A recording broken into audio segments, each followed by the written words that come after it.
This episode of the Endpoints of View podcast is brought to you by Sentry Bay, home of the Armored Client, the world's most advanced endpoint protection. Imagine, like the New York Stock Exchange, the heart of global finance. Yeah. And it's just frozen. Like screens go blank. Right. Trading's halted. Chaos. Yeah. Just total chaos everywhere. It'd be a disaster. It would be, wouldn't it? I mean, it sounds like something out of, like, a movie. Yeah, some big disaster movie. Right. But it shows you, like, how important cybersecurity is. Oh, absolutely. Especially for stock exchanges. Absolutely. So today, we're doing a deep dive into that. Okay. Into stock exchange security. And we're going to start with the 2021 New York Stock Exchange data breach. Interesting. Yeah, that's a really, really good place to start because it shows even the institutions that we think are, really strong digitally, they're still susceptible to having problems. Right. And what's interesting is it wasn't like this big, crazy, hacker mastermind who did this. It was really basic oversights, just small little things that expose this, this weak point. Huh. So let's break it down. Okay. The SEC, the Securities and Exchange Commission, they charged Intercontinental Exchange, Right. ICE, but they own the New York Stock Exchange. They do. Yeah.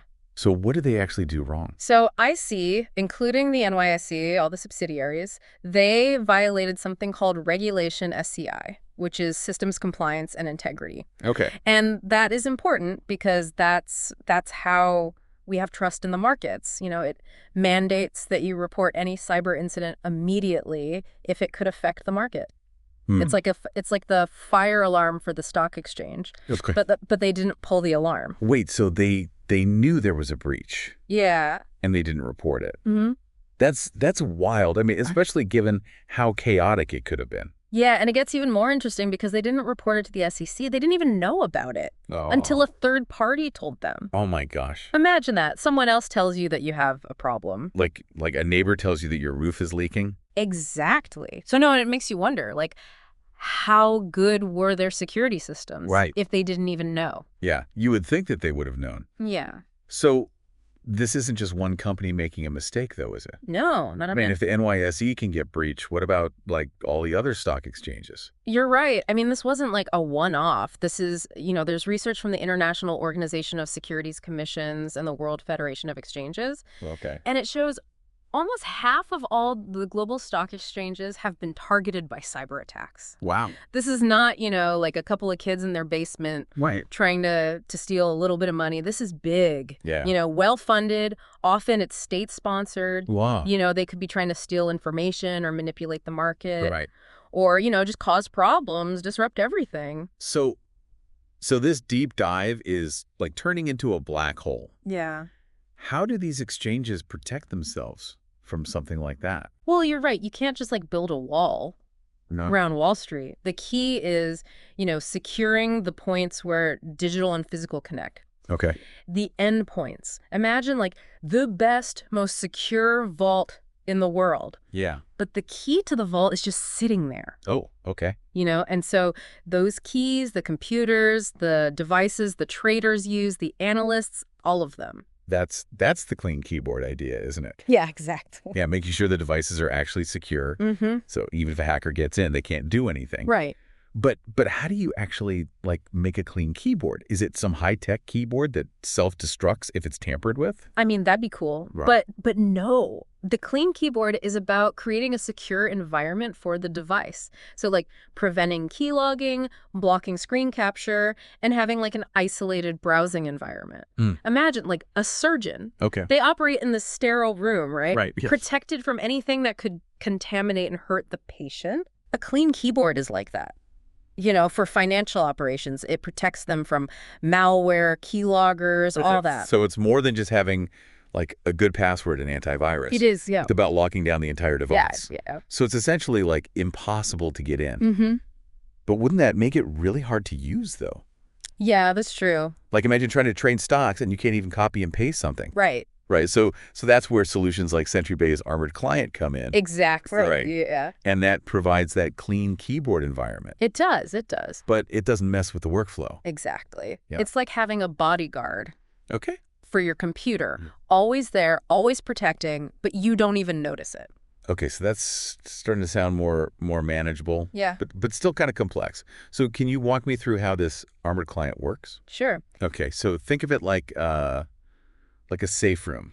A digital safe room built around whatever the user's doing. Okay. Inside that room, keystrokes are encrypted, like immediately. Huh. So even if somebody's, watching, all they see is like gibberish. Right. They can't capture your screen. It's like trying to take a picture through like frosted glass. Right. You just get a blur. Yeah. And browsing, Yeah. it happens in a separate container. Okay. Away from everything else on the device. So if a website tries to like give you malware, Yeah. it's trapped in that little container. So each action is like wrapped in security. Yeah. Like nothing can get in and nothing can get out. Exactly. But then why wasn't the NYSE using this? I mean, there's such a high value target. Well, it's because cybersecurity is constantly changing. Right. And, the SEC, they found out about the NYSE breach while they were looking into other places with similar problems. So this suggests it's like a bigger problem. Like people aren't aware of how things are changing. Right. And back then, like in 2021, a lot of places were reactive. Okay. They'd build strong defenses around the outside, firewalls, antivirus, but hackers got smarter. Yeah. So they found ways around all that and just targeted individual devices. So they're not attacking the castle. They're going through the window. Exactly. Right. And an armored client is that extra layer of protection. Yeah. So even if they get through the window, they can't get the good stuff. Gotcha. So armored client is all about being proactive then? It is, yeah. It's about, knowing that the outside can be breached.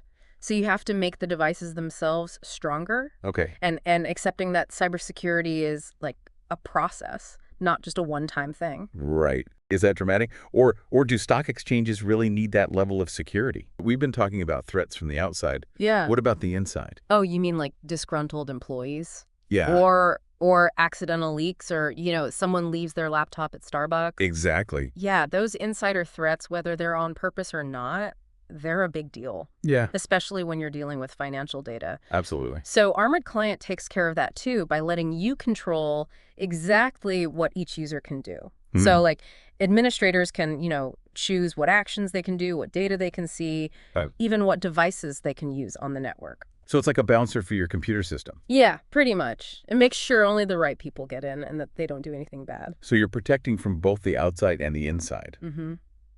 But with all this security, doesn't it get like really hard to actually use the systems? That's what people think. But that's the good thing about Armored Client. It's built for both security and usability. Okay.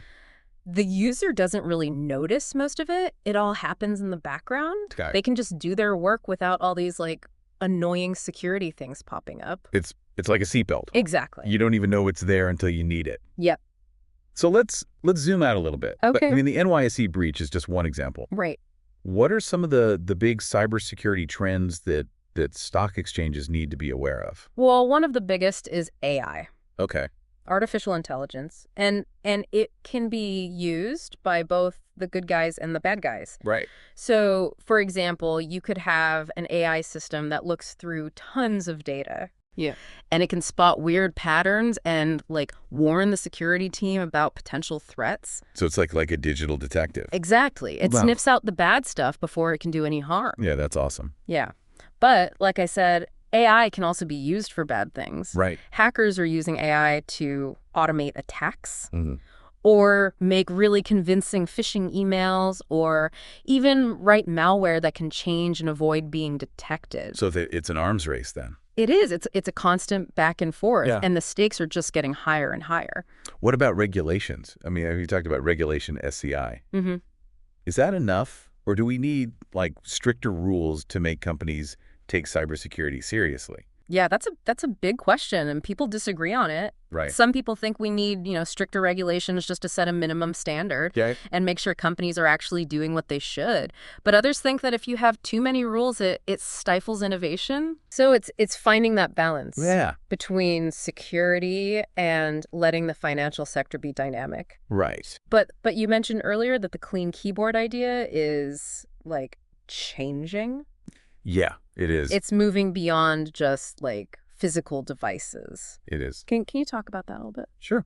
So as more and more companies use cloud computing and, people working from home, Right. that old idea of a clean keyboard is changing.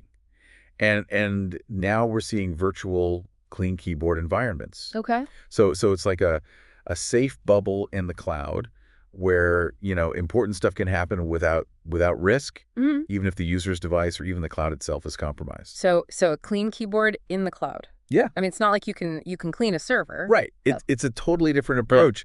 It's like, imagine an operating system. Yeah.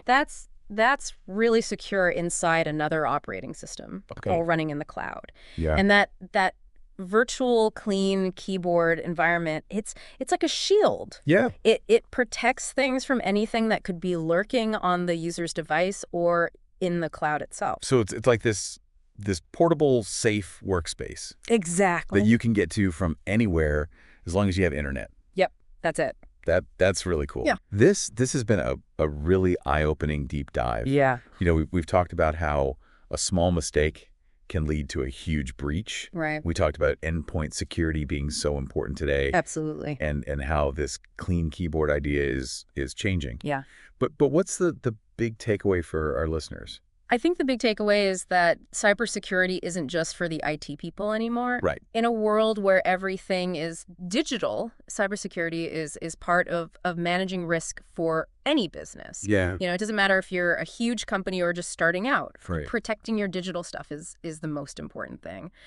So it's a reminder that, even the strongest fortress can be brought down by the weakest link. Exactly. And that's where our deep dive ends for today. Okay. We hope this has given you some good insights. I hope so.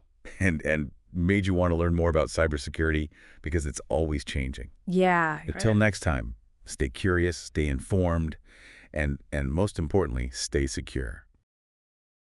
This episode of the Endpoints of View podcast has been brought to you by Sentry Bay, home of the armored client, the world's most advanced endpoint protection. For more information, visit sentrybay.com.